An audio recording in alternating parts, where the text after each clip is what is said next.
Bueno es alabar al Señor y cantar salmos para ti, Jesús.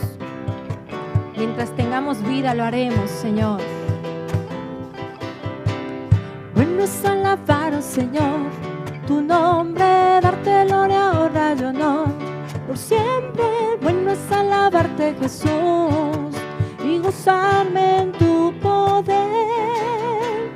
Bueno es alabar al Señor, tu nombre, darte gloria, honra y honor por siempre. Bueno es alabarte, Jesús, y gozarme en tu poder, porque grande eres tú, tu nombre, grandes son tus obras, porque grande eres tú, grande es tu amor, grande es tu gloria. Oh, oh, oh.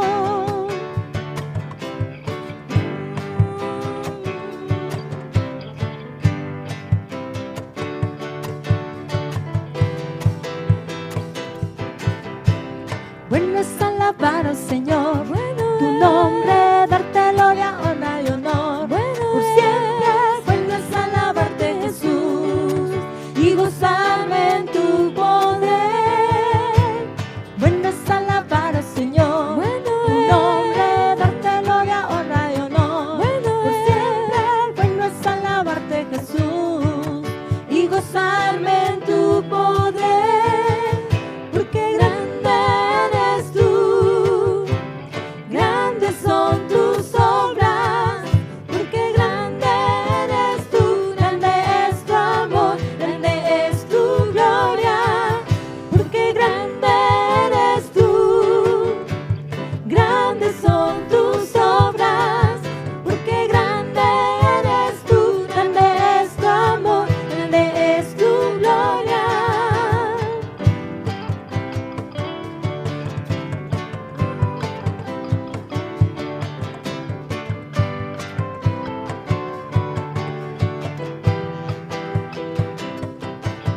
Porque grande eres tú, tu nombre, grandes son tus obras, porque grande eres tú, grande es tu amor, grande es tu gloria, porque grande eres tú, grandes son tus obras, porque grande eres tú, grande es tu amor, grande es tu gloria. Porque grande eres tú, tu nombre, grandes son tus obras, porque grande eres tú, grande es tu amor, grande es tu gloria. Oh, oh, oh. Te adoramos, Señor, porque bueno es alabarte. Oh, oh, oh.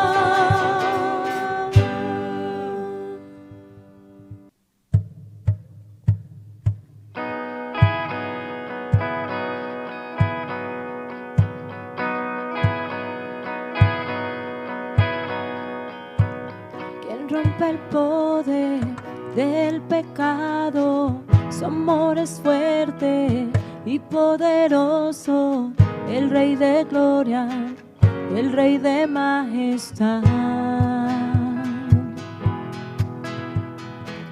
Conmueve al mundo con su estruendo y nos asombra con maravillas, el Rey de gloria, el Rey de majestad.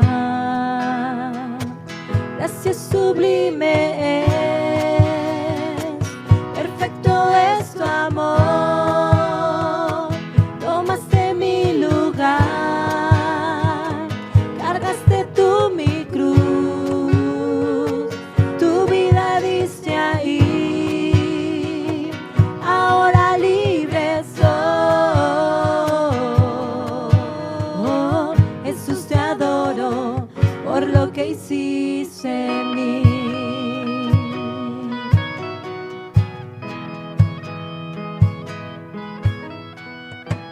Pusiste en orden todo el caos, nos adoptaste como tus hijos, el Rey de gloria, el Rey de majestad. gobierna con su justicia y resplandece con su belleza, el Rey de gloria, el Rey de majestad. Gracias sublime es, perfecto es tu amor, tomaste mi lugar,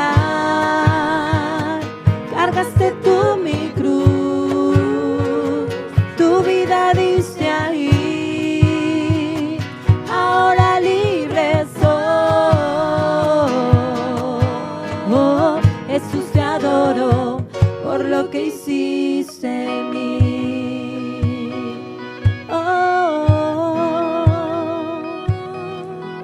Es tu gracia, Señor.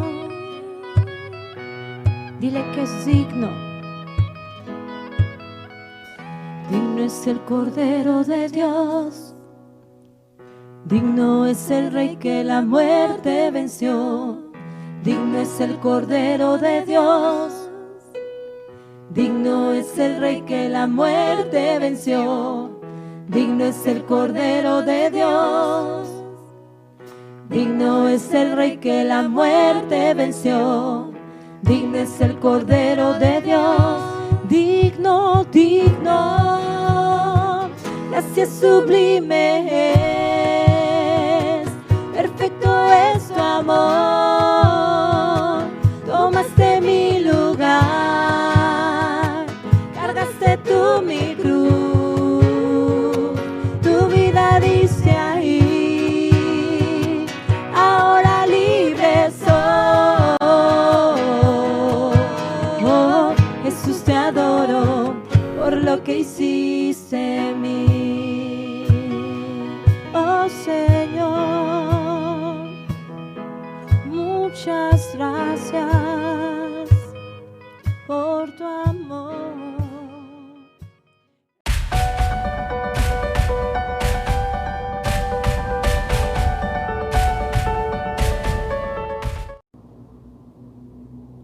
Buenos días, hermanos, Dios les bendiga.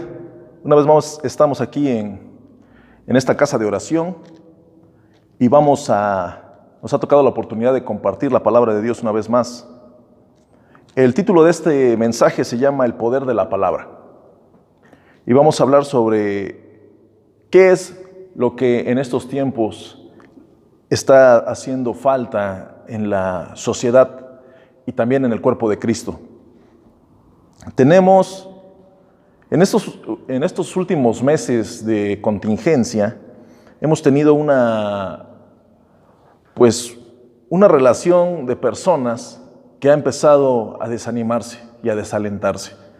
Hay personas que han estado, estoy hablando de personas, hermanos en Cristo, ¿sí? Que tenían el hábito de congregarse, que eran miembros de alguna iglesia, no solamente de esta iglesia, estoy hablando en general del cuerpo de Cristo. Se congregaban, algunos participaban, algunos tenían alguna pequeña participación en sus iglesias. ¿Y qué es lo que pasa? ¿Qué es lo que hemos visto en estos últimos meses? Hay un desánimo y un desaliento constante y va creciendo entre las personas. Hay personas que han perdido el interés en esta contingencia por las transmisiones que se hacen de las diferentes iglesias, de sus iglesias locales, ¿sí? Y también es algo muy común porque también a nivel internacional también ha pasado. Una mega iglesia, un ejemplo de Estados Unidos, que tenía 20,000 visualizaciones en vivo. Hoy esa misma transmisión, el mismo predicador, la misma iglesia tiene 500.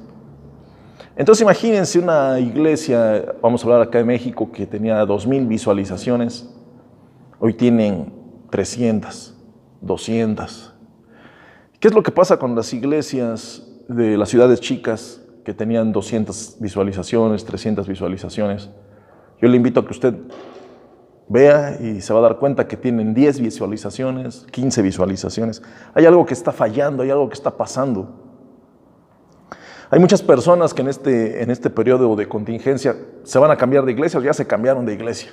Esto es algo que así lo sintieron, así creen que es lo correcto, y les aseguro que lo van a hacer. Muchos buscaron la iglesia que seguía abierta. Mucha gente no tiene el acceso a la tecnología, o no le gusta, no se siente cómodo, pues entonces van a buscar otro punto en el cual buscar de Dios. ¿Qué fue lo que pasó? Fueron a otros lados a donde todavía seguían abiertas. Acá en nuestra ciudad fue una orden que se cerraran, pero en ciudades circunvecinas se seguían haciendo reuniones. Hubo gente que siguió yendo a otras ciudades a congregarse, y algunos pues es probable que se queden por allá. Otro de los puntos fue que muchas iglesias cerraron, y no estoy diciendo cerraron durante la contingencia, estoy diciendo que muchas iglesias cerraron para siempre.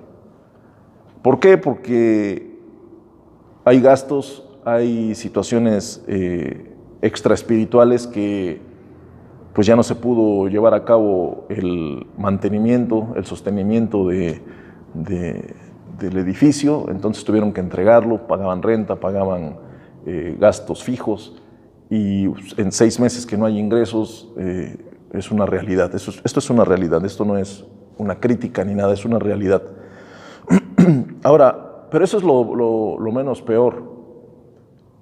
Esto es tal vez, todo esto que acabo de decir se puede remediar. Pero hay un punto preocupante en el cual es que muchas personas perdieron la fe. Muchas personas ya no tienen en qué basar su fe. ¿Por qué? Porque había una realidad que estas personas, o muchos se necesitaban en algún momento esta constante palabra, ¿sí? Ahora, es una realidad que nosotros tenemos que congregarnos continuamente, regularmente, tenemos que venir, participar, escuchar, poner atención, llenarnos, leer la Biblia en casa y hacer todas estas cosas que sabemos que como cristianos nos corresponden hacer. Eso es personal. Pero hay un selecto grupo muy grande, el cual se perdió la membresía en la iglesia, se perdió congregarse, y ellos se perdieron de Dios. Esto es algo que no tenía que haber pasado, pero pasó y está pasando. Mucha gente relacionaba su relación con Dios con las veces que se congregan en la iglesia. ¿Sí? Dicen, hoy sí fui a buscar a Dios. ¿Por qué? Porque es domingo. ¿Por qué? Porque hoy sí pude ir. Pero verdaderamente es un error, y este error los está llevando en un resbaladero tremendísimo. Desgraciadamente, esto está pasando en muchísimas personas que le aseguro que usted y yo conocemos. Lo peor de todo es perder la fe, perder la esperanza, perder en lo que ellos aparentemente estaban basados, estaban cimentados. En realidad no había ningún cimiento, en realidad no había nada en donde basar su fe. La persona se llama cristiano, la persona se llama creyente, incluso se puede haber participado en alguna iglesia o en alguna parte de la liturgia de la iglesia, pero perdió su fe. Entonces algo pasó. ¿Qué es lo que pasó? ¿Qué es lo que tenemos que hacer nosotros? Y es lo que yo quiero que hablemos hoy un poco de eso. Quiero ir a Hechos capítulo 2, versículo 37. Vamos a ir a Hechos 2, capítulo 37. En Hechos 2, capítulo 37 nos encontramos con el sermón de Pedro. Este sermón poderoso en el cual muchas personas, miles, se acercaron a los pies de Cristo. Muchas personas entendieron cuál era lo real que Dios quería para ellos. Este sermón en el cual Pedro se levanta y predica con poder, con autoridad. Dice uno de los versículos, con maravillas y con prodigios y señales. Pedro hace este sermón poderosísimo.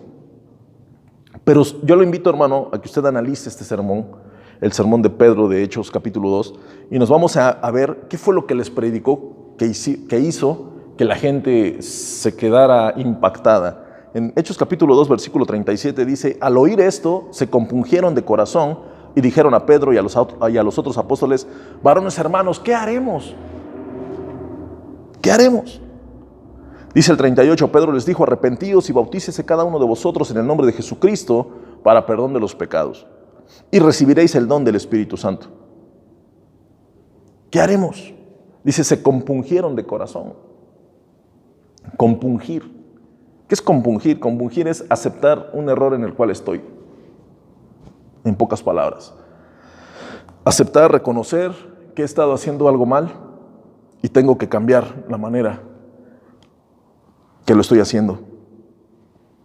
Al oír esto se compungieron de corazón y dijeron a Pedro y a los otros apóstoles, varones, hermanos, ¿qué haremos? Si nosotros analizamos, hermanos, este capítulo 2, nos vamos a dar cuenta que Pedro hizo uno de esos sermones en los cuales sacó la verdad de todo lo que él sabía y predicó el Cristo crucificado, predicó el mensaje de la cruz, predicó la salvación y les hizo una remembranza desde el profeta Joel y les entregó un sermón el cual los judíos sabían. Ellos lo sabían, ellos lo escucharon, ellos se compungieron de corazón. Dice el versículo 36, sepa pues ciertísimamente toda la casa de Israel, que a este Jesús, a quien ustedes crucificaron, Dios le ha hecho Señor y Cristo. Es cuando ellos se compungieron de corazón y empezaron a recapacitar. En este tiempo, hermanos, necesitamos analizar si alguno de los que están escuchando este mensaje está en un proceso de desánimo y de desaliento. Estás en un proceso en el cual piensas que la vida de la iglesia o la vida en la iglesia o en el templo, el regresar a la casa de Dios, a volver a tener esta comunión con los hermanos, ya no es necesaria. Es necesario que tu corazón sea confrontado. Es necesario que tu corazón reconozca el punto en el cual está claudicando. Para empezar, en la vida del creyente no tiene que haber ni desánimo ni desaliento. Es probable que te lleguen algunos destellos de desánimo y de desaliento, pero tú tienes que ir para adelante. Tú no te puedes quedar a llorar en un rincón. Tú no puedes quedarte en ese punto en el cual, Señor, es que sufro mucho, nadie me comprende, y hacerte la víctima. Usted no puede, usted y yo no podemos hacer eso, hermanos. Nosotros somos hijos de un Dios vivo y verdadero, del Rey de Reyes y Señor de Señores, el Dios de Abraham, de Isaac y de Jacob. Nosotros no tenemos por qué vivir una vida en derrota, sino vivir una vida en victoria. Y tenemos que reflejarlo con nosotros, reflejarlo con nuestros hijos, con nuestras mujeres, con el esposo, con los hijos, con mis padres, así tal cual.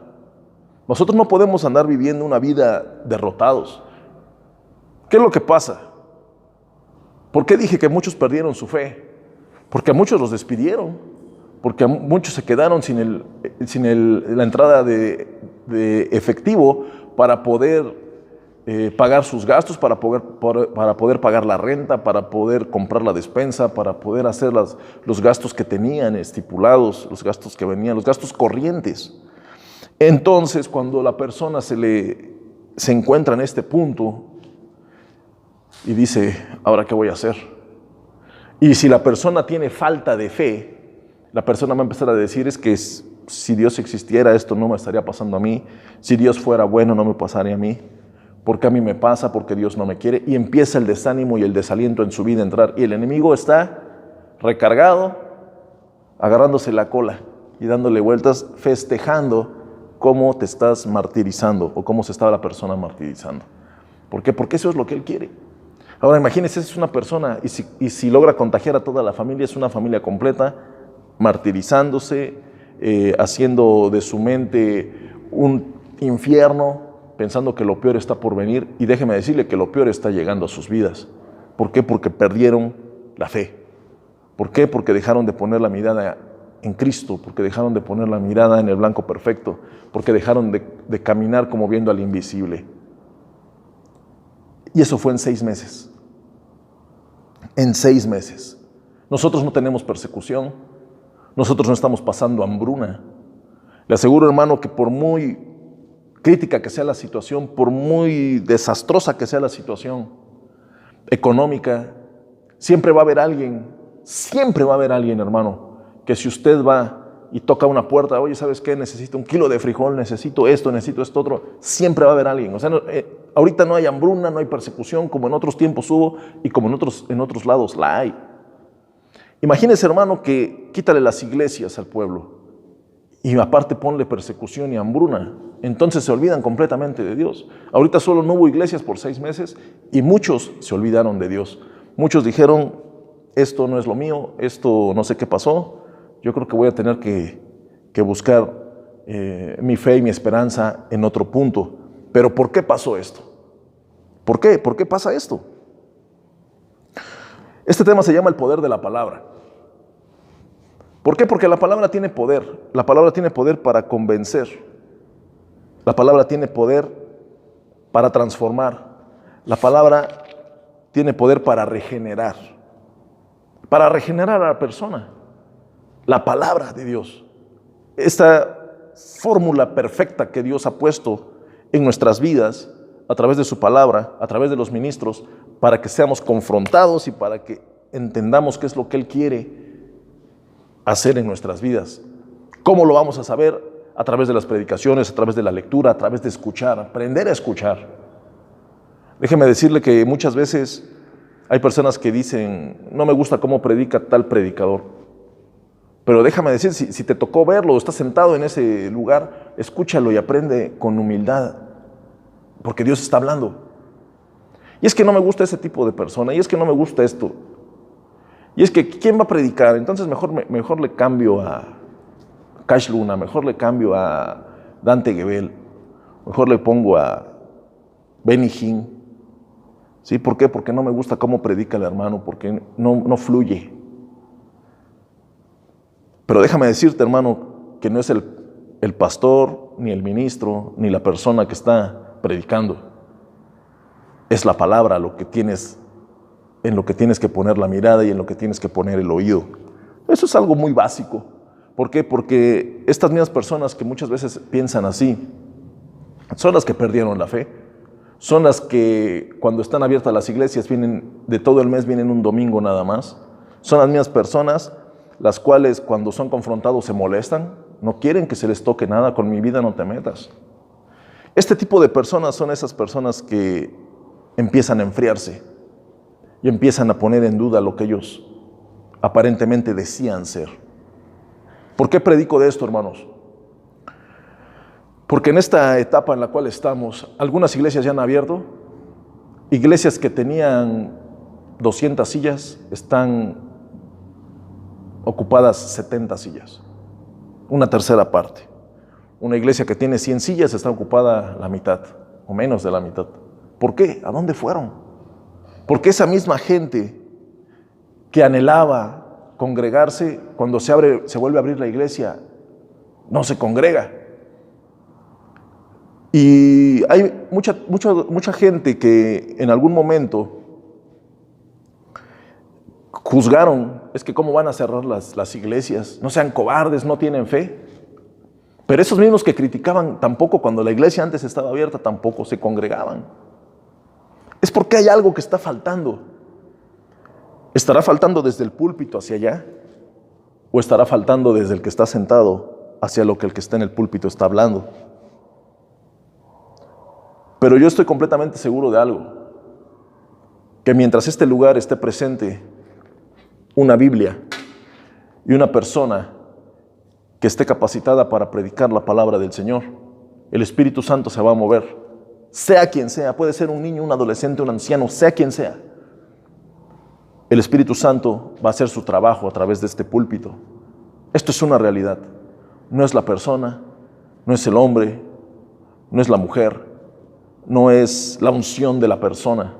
Es Dios el que obra y el que trabaja a través de sus ministros, porque a Él así le place. Se compungieron de corazón.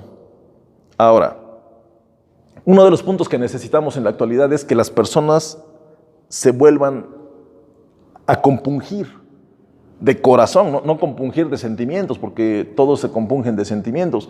Si en este momento yo agarro y les platico una historia triste y me pongo a llorar, es muy probable que usted se compunja y le entre el sentimiento y se ponga usted también a llorar. Pero ese no es el chiste. El punto está que cuando sea escuchada la palabra de Dios, usted se compunja de corazón y usted analice y del corazón a su mente esté trabajando y analizando qué es lo que estoy haciendo mal o en qué he estado yo mal. ¿Para qué? Para que la palabra que tiene poder haga su obra completa en mi vida, en la vida de mi familia y en la vida de la iglesia. Eso es lo que hace falta, eso es lo que nosotros tenemos que hacer. Si nosotros entendemos este punto, si nosotros empezamos a analizar qué es lo que está faltando, déjeme decirle que las iglesias se van a llenar de gente que busque. El gran avivamiento puede ser que venga en estos meses, si es que el cuerpo de Cristo se compunge de corazón, no de sentimiento. Porque de sentimiento, eso es muy fácil. Les vendes un buen producto y llenas un auditorio. Si nosotros decimos el primer domingo que regresemos vamos a traer a Miel San Marcos y hacemos como iglesia, hacemos un gasto enorme, déjeme decirle que hasta en el estacionamiento va a haber gente, pero nada más va a ser ese día, porque es por emociones, es por sentimientos, pero lo que Dios quiere es que sea de corazón. Dios quiere que la persona lo busque de corazón, que la persona sea constante, no solo por un día, no solo por una emoción, no solo porque el predicador gritó mucho o porque el predicador habló en lenguas y el Señor se movió. No. Es porque tú tienes la palabra sembrada en tu corazón y esa palabra está creciendo constantemente. No solo porque fue un chispazo de algo espectacular. La palabra tiene poder para convencer de pecado. Vamos a Mateo 22. Mateo 22, versículo 37. Dice, Jesús le dijo, amarás al Señor tu Dios con todo tu corazón y con toda tu alma y con toda tu mente. Este es el primero y grande mandamiento. Ahora yo le hago una pregunta. Este es el primer y gran mandamiento. ¿Cuál será el primer y gran pecado? Vámonos al extremo. El primer y grande mandamiento es, amarás al Señor tu Dios con todo tu corazón y con toda tu alma y con toda tu mente. Amarás al Señor tu Dios con todo tu corazón y con toda tu alma y con toda tu mente.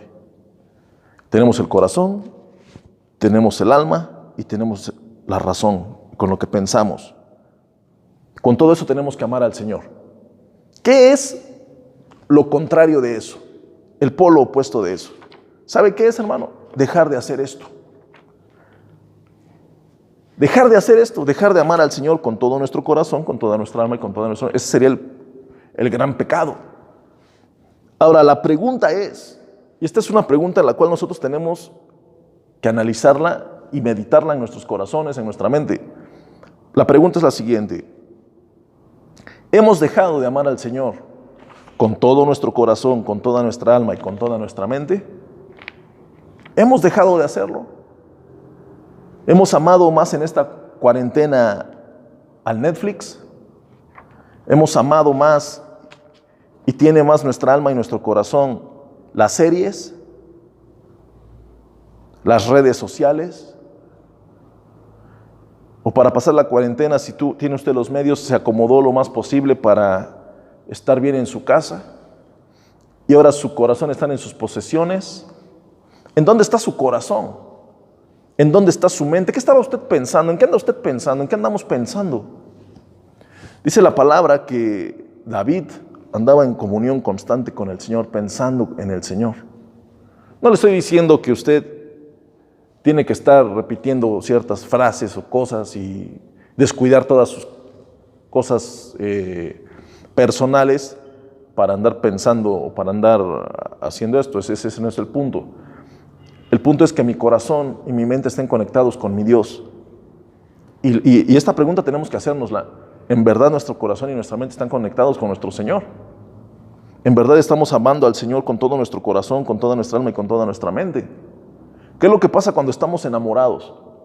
Cuando estamos enamorados, quieres estarle mandando el mensaje a la novia, quieres estarle hablando por teléfono a cada rato si es que no la ves, y tratas de ser detallista con ella. ¿En ese tipo de relación estamos con el Señor o no? O ya se nos olvidó la relación con el Señor porque la iglesia estaba cerrada y mi forma de ver mi relación con Dios es las veces que yo me congrego. Vuelvo a decir, mucha gente tenía su relación con Dios así eslabonada a la casa de oración, a la iglesia. Eso no puede ser. Eso no puede ser, mis hermanos. No puede ser que tu relación o que mi relación con Dios yo la tenga eslabonada a la casa de oración. No puede ser. El Espíritu Santo mora en mí, yo soy templo del Espíritu Santo. Este es el templo, ese es el templo. Ahí es donde el Espíritu Santo debe de moverse, donde el Espíritu Santo debe de ministrar. La casa de reunión, la casa de oración es importante en la vida de la iglesia porque tenemos que tener comunión los hermanos unos con otros, porque tenemos que limar asperezas unos con otros, porque tenemos que soportarnos unos con otros, porque tenemos que estarnos aguantando unos a los otros. Y así lo dice en la Biblia, unos a los otros. ¿Y eso dónde lo vamos a hacer? Bueno, en la iglesia. Y aquí es donde desarrollamos los ministerios, aquí es donde aprendemos a predicar, donde aprendemos a cantar, donde aprendemos a participar, donde aprendemos a ser humildes, donde aprendemos a obedecer, donde aprendemos a servir, donde aprendemos a dirigir. Es aquí, en la casa de Dios. ¿Por qué? Porque en la casa, en tu casa, donde tú vives, ahí por lo regular el que manda es el que trabaja y el que paga manda. Pero aquí es muy diferente. Aquí tenemos que aprender a vivir en comunión los unos con los otros, con personas que no son de tu familia y ahora les tenemos que llamar hermanos. Esto es lo que Dios hace. ¿Para qué? Para que el cuerpo de Cristo se una y sea una sola carne y sean uno solo y sean fuertes. Así es, así debe de ser. Por eso yo pregunto, ¿estamos viviendo con todo nuestro corazón, con toda nuestra alma y con toda nuestra mente? Esta pregunta yo me la hice también. ¿Qué está robando mi atención? ¿Vale la pena lo que estoy haciendo en lugar de ponerle más atención a lo espiritual? Muchas veces hay personas que dicen, yo no leo la Biblia, pero tengo mucha oración. Pero déjame decirte, hermano, que cómo se va a alimentar la oración si tú no lees la Biblia. Es absurdo. No puede ser. No puede ser. O sea, una persona que te diga, yo soy una mujer de oración, yo soy un hombre de oración, pero nunca leo la Biblia, pero yo soy un hombre o una mujer de oración, eso no puede ser. ¿Por qué? Porque el Espíritu Santo se alimenta de lo que usted lee en la Biblia. El Espíritu Santo en su vida se alimenta de lo que usted se está alimentando de acá. La palabra profética del predicador, del hombre que habla a través de Dios en el púlpito, se alimenta de lo que está escrito en la palabra.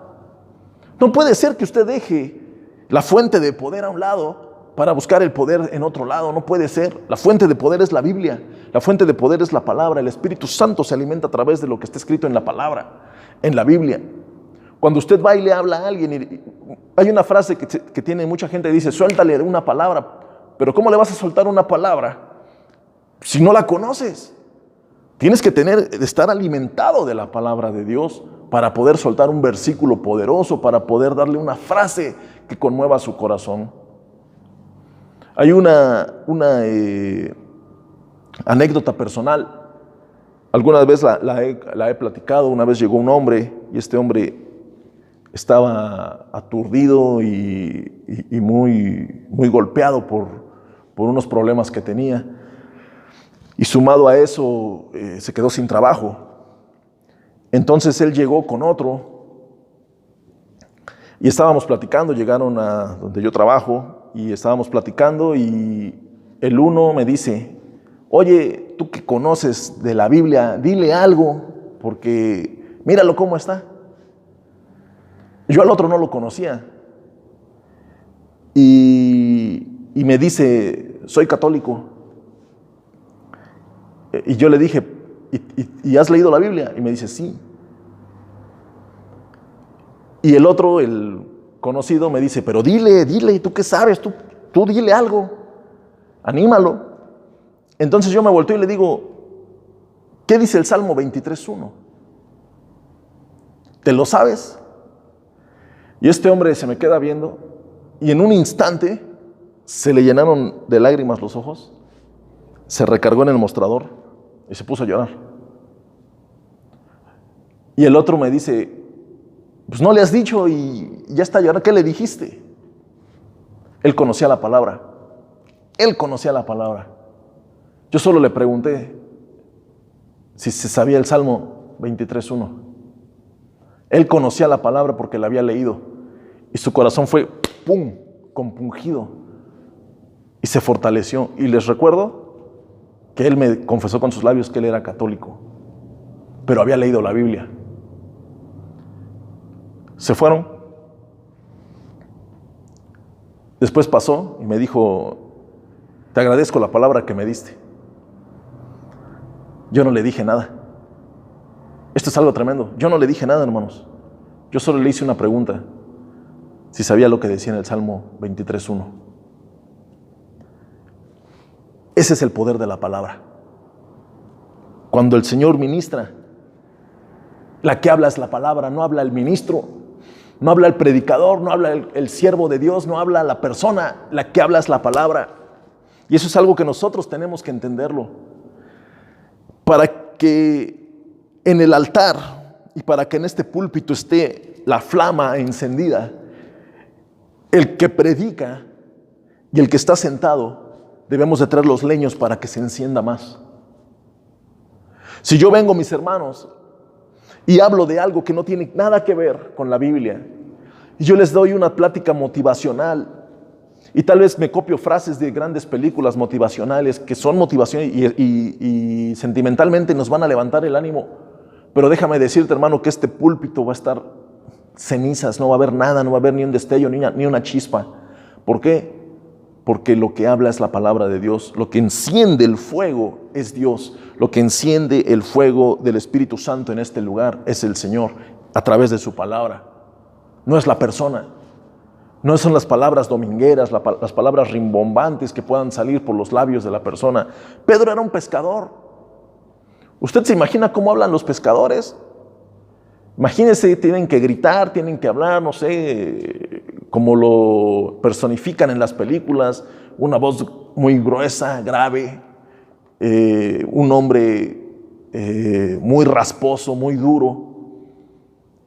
Pero una persona así el Señor la tomó, ¿para qué? Para dar ese gran sermón. Y eso es lo que Dios quiere.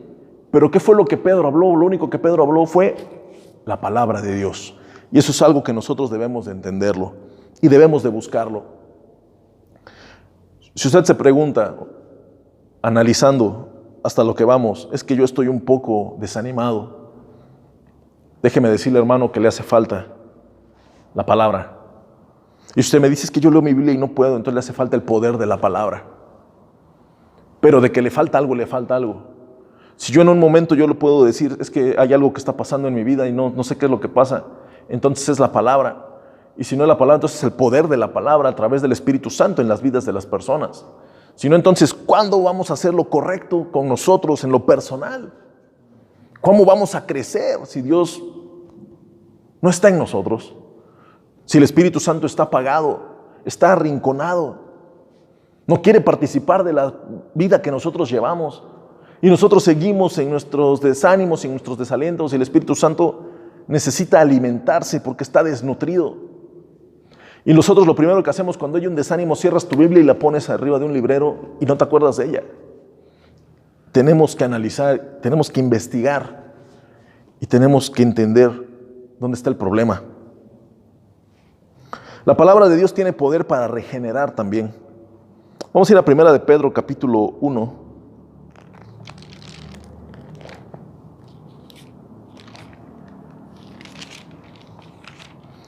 Primera de Pedro capítulo 1, versículo 22.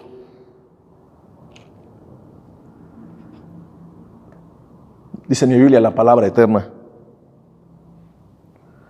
Dice, habiendo purificado vuestras almas por la obediencia a la verdad, mediante el Espíritu, para el amor fraternal no fingido, amaos unos a otros entrañablemente de corazón puro, siendo renacidos no de simiente corruptible, sino de incorruptible. ¿Por qué? ¿Qué dice ahí? Por la palabra de Dios que vive y permanece para siempre.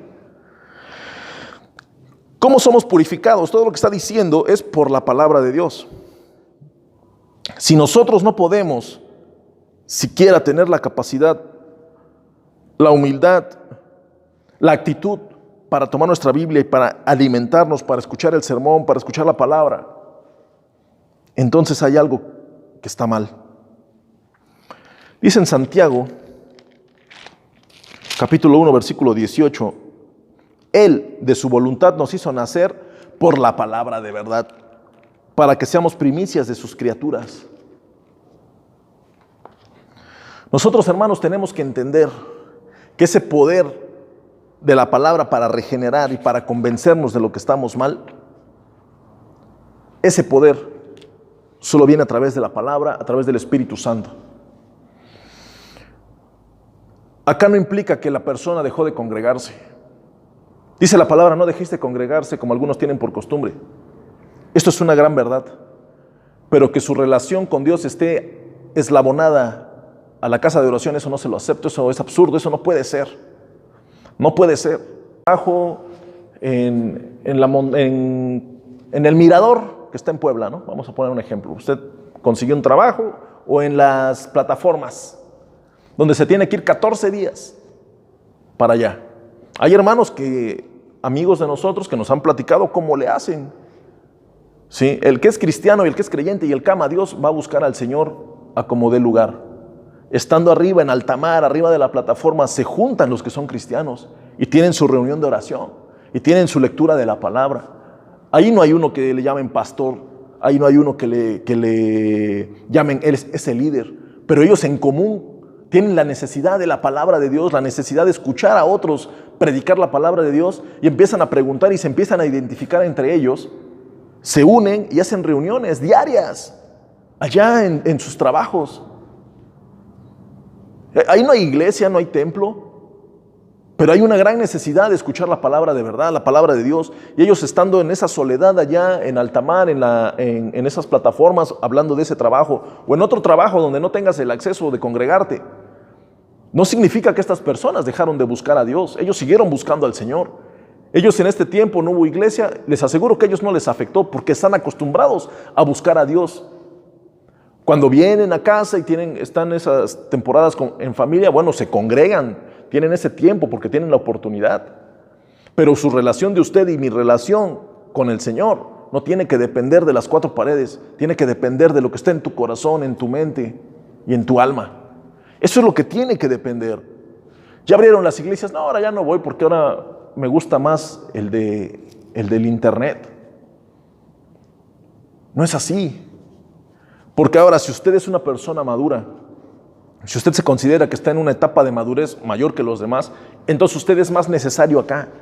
Porque a través de la madurez que usted ha adquirido en el paso de los años, eso va a ser para edificación de todos nosotros.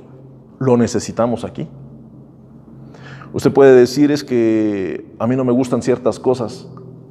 Hermano, todos pensamos diferente. Mi esposa y yo pensamos diferente. Mi hijo, que yo lo crié y que yo traté de darle lo mejor de mí y de implantar mi carácter en él, piensa diferente que yo. Esto es así, es así. Quiero leerles un extracto que saqué de un libro. Dice así: si deseáis nacer de nuevo, el camino es muy sencillo. Tomad la palabra de Dios en lo que concierne al Cristo crucificado y resucitado, y ponedla por medio de la meditación en vuestro corazón. Rogad a Dios que su Espíritu la vivifique y creedla con vuestro corazón, y la obra estará hecha. Si deseáis que algún otro sea nacido de nuevo, dadle la palabra de Dios. Esto es tan simple como lo siguiente. El corazón humano es la tierra. Nosotros somos los sembradores. La palabra de Dios es la simiente que arrojamos a esa tierra. Dios la vivifica por su Santo Espíritu y la hace crecer. Lo vuelvo a repetir, el corazón humano es la tierra. Nosotros somos los sembradores. La palabra de Dios es la simiente que arrojamos a esa tierra. Dios la vivifica por su Santo Espíritu y la hace crecer. ¿Se acuerdan en Corintios que dice Pablo? Yo planté, Apolos regó, dice, pero el crecimiento lo es dado por Dios, o el crecimiento lo ha dado Dios. Termino con esto, mis hermanos. Es necesario que en nuestras vidas se vea reflejado el poder de la palabra. Hay mensajes que nosotros los guardamos en nuestro corazón Y muchas veces decimos el poder de Dios a través de ese varón, a través de los labios de esa hermana. El Señor está hablando poderosamente. Y eso es cierto, el poder de la palabra a través del Espíritu Santo se ve, nosotros lo podemos ver a través de la persona que predica. Te das cuenta quién estudió, quién no estudió, quién se preparó, quién no. Eso se ve. No es estar juzgando, eso se ve, eso es palpable.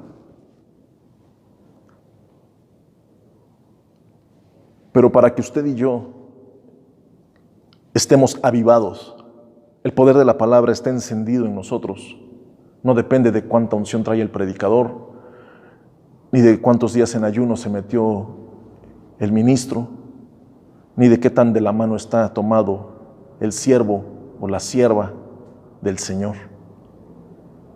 Para que el poder de la palabra sea una realidad en nuestras vidas, depende de nosotros, depende de usted que está sentado ahí, depende de usted que está tal vez acostado, depende de cada uno de nosotros si usted lo va escuchando este mensaje. Depende de usted y de mí, no depende de nadie más, depende. Si yo quiero que Dios obre poderosamente en mí, en mi familia, en mi ministerio, en lo que yo tengo, en lo que Él tiene planeado para conmigo, depende de mí y depende de Dios. La palabra ya ha sido sembrada. Todas estas personas que han perdido su fe, que se desanimaron, que se desalentaron, que se cambiaron de iglesias, todas estas personas que tiraron la toalla, que ya no creen en nada, déjeme decirle que se llamaban cristianos o se hacían llamar creyentes, simpatizantes, pero en realidad no lo eran. ¿Por qué? Porque permitieron que con un solo soplido del enemigo así, se los llevó, se desaparecieron. ¿Dónde están? Los que están parados sobre algo firme, sobre un cimiento firme, esos son los que se mantienen, venga la tormenta, venga la tromba, venga el río, lo que sea, se mantienen firmes. De usted depende y de mí depende que nosotros nos agarremos del Señor y que el poder de la palabra haga su obra en nosotros. Y paso al siguiente punto, que es uno de los más importantes, y con este concluyo. Para que el poder de la palabra se haga una realidad en su familia, en los que amamos, tiene usted que soltar la palabra. Y si ellos no la conocen, enséñenles la palabra. Cuando leímos lo primero que leímos de Hechos,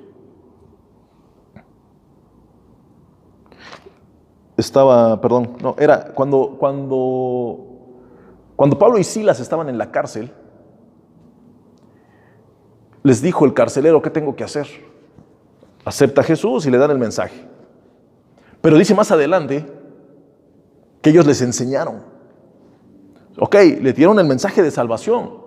Ellos entendieron que era lo correcto y dijeron, queremos, yo creo. Pero dice que después les enseñaron. Usted y yo tenemos que enseñar a las personas. Y si no sabemos enseñar, tenemos que aprender a enseñar. ¿Para qué? Para que el poder de la palabra se haga una realidad en todos los que amamos.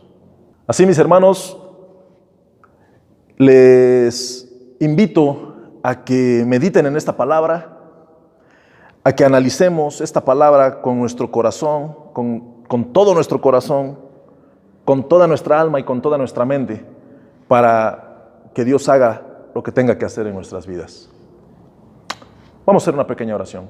Padre Santo, te damos gracias en esta mañana de domingo, porque usted ha permitido que esta palabra sea expresada. Usted ha traído a nuestro corazón, primeramente, cuál es su voluntad a través de su palabra, a través del poder de su palabra y a través de lo que el Espíritu Santo quiere hacer en nosotros. Perdónenos, Señor, por las veces que hemos dejado de hacer lo correcto, como a usted le agrada. Y también le pido, Padre mío, que usted a través de su palabra obre en la vida de las personas que han escuchado este mensaje. Y también, Señor, el que se ha confrontado y el que se ha compungido en esta mañana, que tenga, oh Dios, la actitud para levantarse y para empezar a hacer la labor correcta en su casa, en su familia, en su trabajo y aquí en la iglesia. Le doy gracias, Señor, y le pedimos que siga usted obrando en nosotros y que también, Padre mío, en el momento en el que tengamos que regresar a estas reuniones presenciales, conforme lo permitan las autoridades, sea conforme usted quiera y en orden. Le doy gracias por todo, en el nombre de Jesús. Amén y amén.